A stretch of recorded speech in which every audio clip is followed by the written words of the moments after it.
Vamos a ver en qué consiste la descomposición de fuerzas.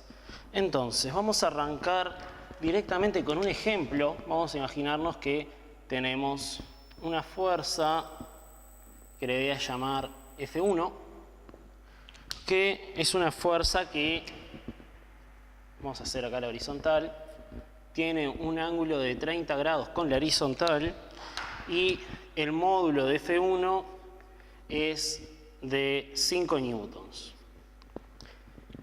¿En qué consiste descomponer una fuerza? Significa que yo quiero encontrar dos fuerzas que sumadas me den F1. O sea, yo quiero encontrar, por ejemplo, una F2 y F3 tal que F1 sea igual a la suma de F2 con F3. ¿Sí? Por las dudas, es una suma vectorial, ¿sí? No es sumar exactamente módulos. Y bueno, básicamente eso es descomponer una fuerza. Descomponer una fuerza es encontrar dos fuerzas que sumadas me den esa fuerza original. Es algo bastante sencillo. Como se puede ver acá, en realidad hay infinitas formas de descomponer una fuerza. Por ejemplo, yo puedo inventarme una fuerza que sea algo así, ¿sí? Que esta sea F2, teniendo el mismo ángulo acá, o sea de 30 grados, y que tenga un valor de 6 newtons, por ejemplo, y me puedo inventar una que sea para el otro lado y con un módulo de 1 newton. Entonces, en este caso se puede ver que si sumamos estas dos fuerzas me va a dar una fuerza que tiene esta misma dirección y que su módulo va a ser de 5 newtons. Es decir, F1 es la suma de F2 con F3. Pero así como yo hice esto, podría haber hecho que F2 en vez de ser de 6 newtons sea de 7 newtons y que F3 sea de 2. Y son dos fuerzas distintas que me están dando de nuevo F1. Otro ejemplo, con la misma F1 de acá. Yo podría haber hecho una fuerza que sea, por ejemplo, así. Esta sería F2. Y podría haber hecho una F3 que sea algo así. F3. Son fuerzas en distinta dirección. Entonces se suma usando el método del paralelogramo. Y justo el método del paralelogramo me quedaba esta fuerza de acá. Es decir, hay distintas formas en las cuales yo puedo encontrar dos fuerzas que sumadas me den la fuerza original. Ahora, ¿de qué sirve esto? Bueno, resulta que todo esto es bastante útil si yo si yo utilizo dos direcciones que sean perpendiculares. Por ejemplo, yo puedo usar una dirección horizontal y una vertical y buscar dos fuerzas que sumadas me den esa fuerza original, pero que estén solamente en esas direcciones. ¿Para qué sirve esto? Bueno, sirve por el hecho de que lo que pasa en dos ejes perpendiculares es independiente. Entonces, si yo puedo encontrar, no sé, cómo se mueve algo horizontalmente, lo puedo estudiar totalmente independiente de cómo se mueve verticalmente. Entonces, esta es una herramienta muy útil, ¿sí? Pero bien, vamos a ver el ejemplo ese en el que les decía que podemos usar dos fuerzas perpendiculares para hallar la fuerza original. Entonces, vamos a hacerlo con la misma fuerza que teníamos, F1, que va a ser algo así. ¿Sí? Borré el módulo de F1, dijimos que eran 5 newtons. Bien. Y el ángulo que hay por acá era de 30. Entonces, voy a dibujar esas dos direcciones que yo les decía. La dirección vertical va a ser esta, le voy a poner Y. Bueno, y la horizontal ya la tenemos dibujada, que es esta, que es X. ¿Sí? Son los típicos ejes coordenados que se usan en el plano. Entonces, ¿de qué forma es que yo puedo encontrar esas dos fuerzas? Bueno, para empezar, esas dos fuerzas son únicas. Se puede demostrar matemáticamente, no lo voy a hacer, pero solo existen dos fuerzas que estén en estos ejes que sumadas me den F1. ¿Sí? Eso es lo primero a notar. Y bueno, la forma en realidad es, como, vamos a imaginarnos que tengo que hacer un paralelogramo. Entonces, si yo hago una fuerza que llegue hasta acá, como después de tener que trazar una paralela ahí, justo me va a tocar en la flecha. Es decir, yo tengo que llevar este punto de acá directamente para abajo. O sea, vamos a hacer, bueno, vamos a usar otros colores, algo así.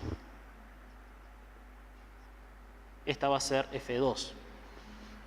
Es decir, este ángulo de acá tiene que ser de 90, ¿sí? Y esto lo estoy bajando directo por ahí.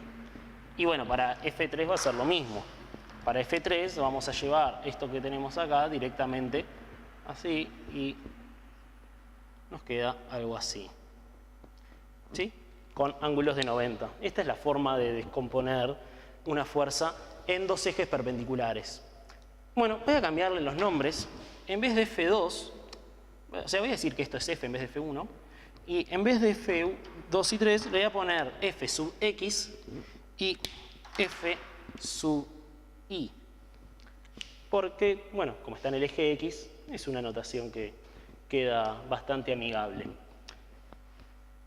¿Qué módulo tiene cada una de estas fuerzas? Bueno, esto se puede averiguar si esto estaba hecho a escala, midiendo y comparando con la escala. Es una forma bastante sencilla. Pero también se puede usar trigonometría, que es lo que voy a hacer en este caso.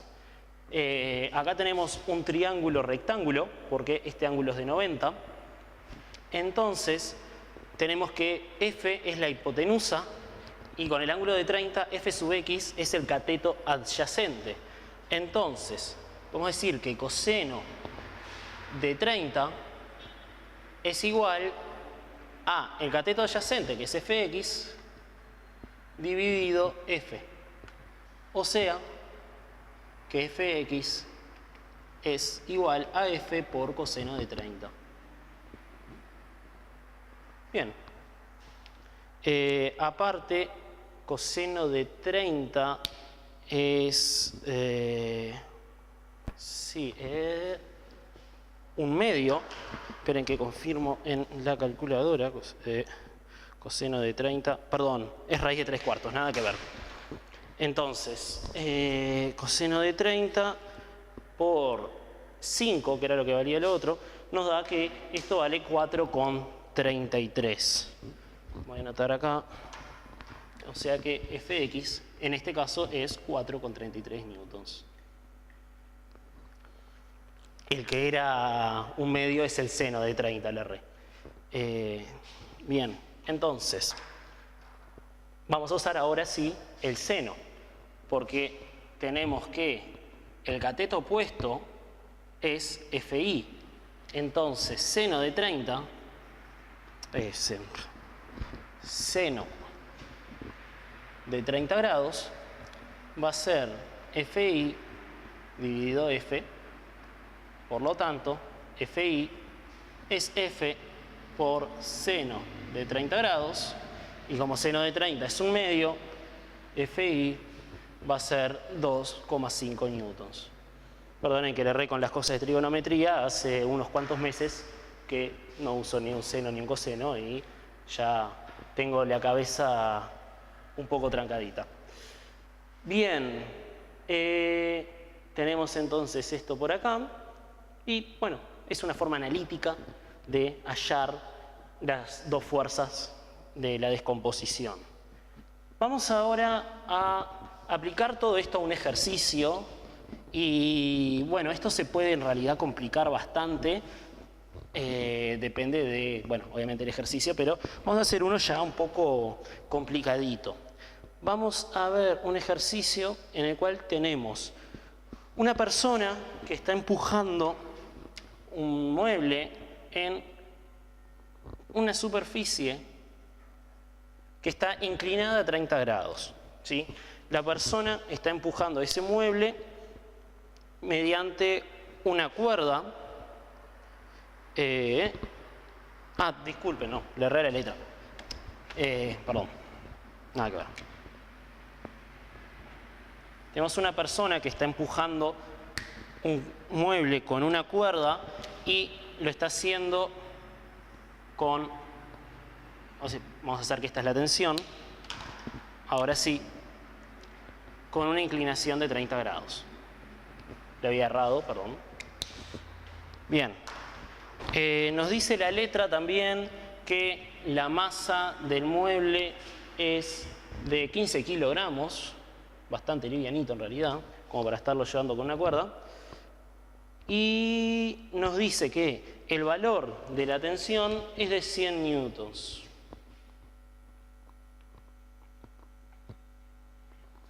Y lo que nos piden es que hallemos el valor de la fuerza normal y de la fuerza de rozamiento para que el cuerpo se mueva con una velocidad constante. Vamos a anotarlo.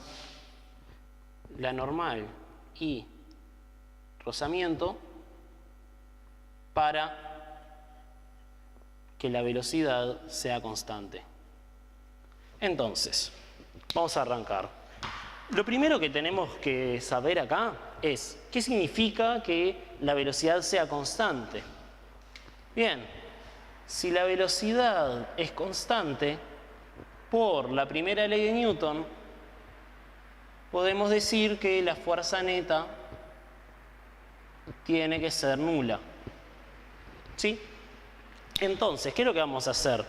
Vamos a dividir toda la parte de fuerzas en dos ejes y vamos a pedir que la fuerza neta sea nula en esos dos ejes. ¿A qué me refiero?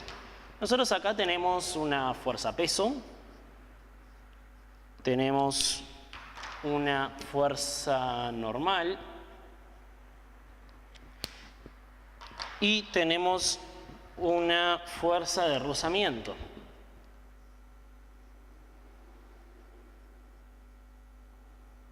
Entonces, en vez de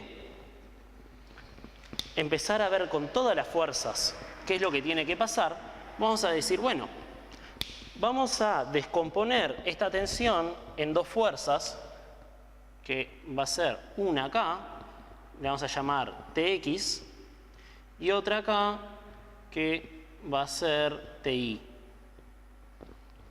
Entonces, si yo pido que la fuerza neta sea cero, vamos a poner, este es el eje X y este es el eje Y, lo que quiero decir es que la fuerza neta, tanto en el eje X como en el eje Y, como son independientes, tiene que ser cero. Fuerza neta en X igual 0, fuerza neta en Y igual 0. Por lo tanto, lo que quiere decir es que la suma de... vamos a arrancar por el eje X. El eje X, la suma de la fuerza de rozamiento con la tensión X tiene que ser 0. Y en el eje Y tenemos que la suma de el peso, la normal y la tensión I tiene que ser 0. Bien, entonces vamos a pasar esto que tenemos acá en vectores a números. Es decir, como estas dos fuerzas se están sumando pero están en la misma dirección y sentido opuesto, significa que si yo quiero hallar el módulo de la suma, lo que nos va a dar es la resta de estas dos fuerzas, ¿sí? Pero como esto nos da 0, nos dice que la resta de estas dos fuerzas es 0, entonces esas fuerzas tienen que tener el mismo valor. Es decir, lo que se hincha para acá tiene que ser lo mismo que lo que se hincha para allá, para que esto dé 0. O sea, que el valor del rozamiento va a ser igual al valor de Tx. Y haciendo lo mismo, pero acá, lo que se hincha para abajo tiene que ser igual a todo lo que se hincha para arriba. Y lo que se hincha para abajo es el peso, y lo que se hincha para arriba es la normal más Ti. Entonces, yo lo que quería hallar era la normal. Entonces, voy a decir que la normal, y despejando acá de esta ecuación, va a ser el peso menos TI. Paso TI restando. Tenemos entonces esta ecuación de acá y esta ecuación de acá. El rozamiento entonces lo vamos a hallar como la descomposición de la tensión en el eje X y la normal va a ser el peso menos la tensión en el eje Y. Entonces, vamos a arrancar calculando, por ejemplo, Tx. Entonces, Tx, haciendo lo mismo que habíamos hecho hoy, va a ser la tensión por el coseno de 30 grados. Fíjense, lo que acabamos de hacer es hacer exactamente lo mismo. El coseno de 30 es el cateto adyacente dividido la hipotenusa, y entonces si despejamos hallamos esto. ¿A qué es igual esto? Es igual a 100 newtons por coseno de 30. Coseno de 30 es raíz de 3/4, que es 0,86. Así que esto nos da que la tensión en X son 86 newtons. ¿Sí? Más o menos, 86,1 por ahí es. No nos vamos a complicar mucho la vida. Por lo tanto, ya de acá sacamos que, como el rozamiento iba a ser igual a Tx, y tenemos el valor de Tx, ya tenemos un resultado de los que nos pedía el ejercicio, que es que el rozamiento vale 86 newtons. Bien.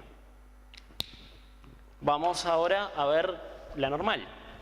Y para eso necesitamos calcular dos cosas. La primera es el peso, que lo voy a calcular como la masa por G, y eso es 15 kilogramos por 9,8 metros por segundo al cuadrado, y eso nos da 147 newtons.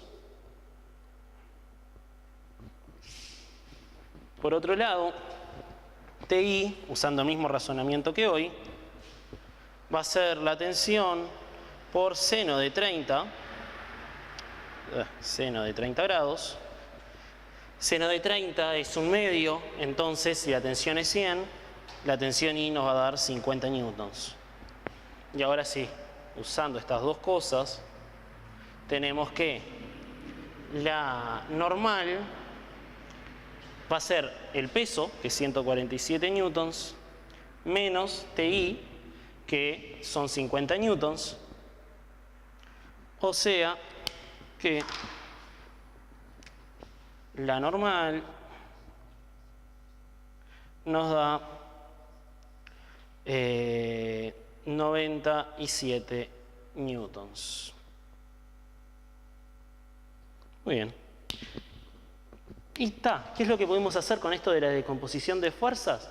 Pudimos resolver algunas situaciones usando las mismas leyes que teníamos de antes, es decir, las leyes de Newton, pero bueno, resolvimos situaciones que antes no podíamos resolver. Situaciones en las cuales teníamos algunas fuerzas que no se encontraban en direcciones perpendiculares, entonces se nos hacía muy complicado hacer toda la parte operatoria.